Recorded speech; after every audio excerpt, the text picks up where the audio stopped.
What day is it? What day is it? Mike, Mike, Mike, Mike, Mike. What day is it? What day is it? Hump Day! It's Hump Day! Good morning, friends. I hope you are enjoying this last week of July. It's hard to imagine that the month is almost over, but we have blown through 2 of our 3 summer months already. The days that seems like last forever still do march on, don't they? And that's kind of the way that events have occurred for a man by the name of Jacob. Jacob is the grandson of Abraham and the son of Isaac, the first who came into the promised land. And Jacob was kind of a scoundrel. He conned his brother Esau out of his inheritance, and then he took off and he went to go find a wife. Now, he fell in love with this pretty maiden named Rachel. But Rachel's daddy was kind of a scoundrel too. And so the day he was supposed to get married, why, he slipped the older sister Leah in bed with him instead of Rachel.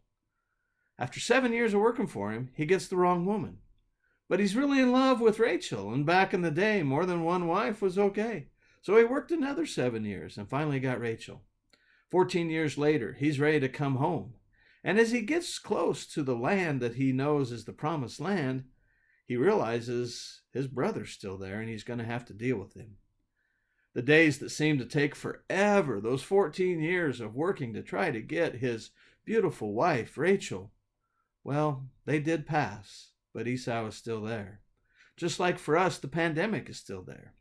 And the story that we're going to read today is the continuation of him on the eve before he meets his brother. It's in chapter 32 of Genesis. The same night he got up and took his 2 wives, his 2 maids, and his 11 children, and crossed the ford of the Jabbok. He took them and sent them across the stream, and likewise everything that he had. Jacob was left alone, and a man wrestled with him until daybreak. When the man saw that he did not prevail against Jacob, he struck him on the hip socket, and Jacob's hip was put out of joint as he wrestled with him. Then he said, "Let me go, for the day is breaking." But Jacob said, "I will not let you go unless you bless me." So he said to him, "What is your name?" And he said, "Jacob." Then the man said, "You shall no longer be called Jacob, but Israel, for you have striven with God and with humans, and have prevailed." Then Jacob asked him, "Please tell me your name." But he said, "Why is it that you ask my name?" And there he blessed him. So Jacob called the place Peniel, saying, "For I have seen God face to face, and yet my life is preserved." The sun rose upon him as he passed Penuel, limping because of his hip.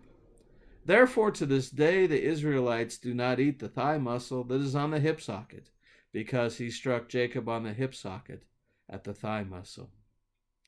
It's interesting how Jacob sends the family across and is by himself. And that night he's wrestling with how is he going to deal with Esau. But wrestling in a dream, or is he wrestling with God? You see, God does give him the blessing. God does eventually bless him with many sons.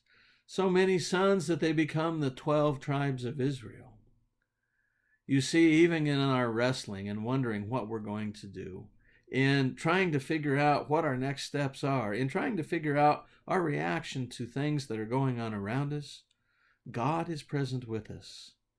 And God reminds us each and every day that God is with us.